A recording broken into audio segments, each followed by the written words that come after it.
Burma में जो मुसलमानों को शहीद किया गया और बर्मा में जो जुल्म का शिकार रहे और वो बांग्लादेश की तरफ उन्होंने हिजरत की है, तो दावत इस्लामी के आशिकान रसूल उन लाखों बर्मा से आए हुए मजलूम आशिकान रसूल की इमदाद जिस तरह कर रहे हैं, उसका मैं आपको कुछ बताना चाहता हूँ। ये आप देखिए कि ये बांग्लादेश का नक्शा जैसा आप देख रहे हैं, तो चिटागोंग बांग्लादेश का शहर है, उसमें तो कॉक्स बाजार एक जगह है, फिर टेकनाफ ये वो मकाम है जहाँ पर ये रुके हैं, ये किनारा है बिल्कुल, वहाँ पर हमारे इस्लामी भाइयों ने इन तक पहुंचाने की कोशिश की है। ये माशाल्लाह ये हमारे बांग्लादेश के ही इस्लामी भाई हैं जो बांग्लादेश में ही ये ख़रीदारी वगैरह करके और वहीं से फिर अल्हम्दुलिल्लाह गाड़ियां भरकर ये अपने इन मजलूम जो मुसलमान हैं जो बर्मा से आए हुए हैं और उन्होंने पनाह ली हुई है, बोरिंग करनी थी क्योंकि वहाँ पर नमाज़ों के लिए भी अल्हम्दुलिल्लाह दावत इस्लामी जो एहतमाम कर रही है, तो पानी पीने के लिए वज़ू वगैरह के लिए भी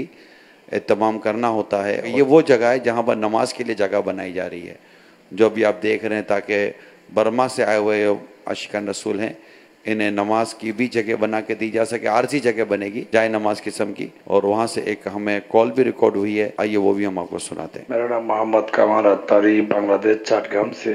अल्हम्दुलिल्लाह कल जुमा का दिन हम चट्टग्राम से कॉक्स बाजार, उखिया, टेकनाफ, रोहिंग्या बर्मा का जो मुस्लिम है इनको मदद के लिए बहुत सारा इस्लामी भाई यहाँ से गया और खाने पीने का हजारों इस्लामी भाई को खाने पीने का दाल, चावल, बिस्किट, दीगर आशिया लेकर तकसीम भी किया। अल्हम्दुलिल्लाह, माशाअल्लाह, मरहबा। अल्लाह ताला बर्मा के मजलूम मुसलमानों पर भी रहम करम फरमाए और जो इनकी मदद कर रहे हैं अल्लाह इन पर भी फजलो करम करे। आमीन, जज़ाए खैर अता फरमाए। आमीन।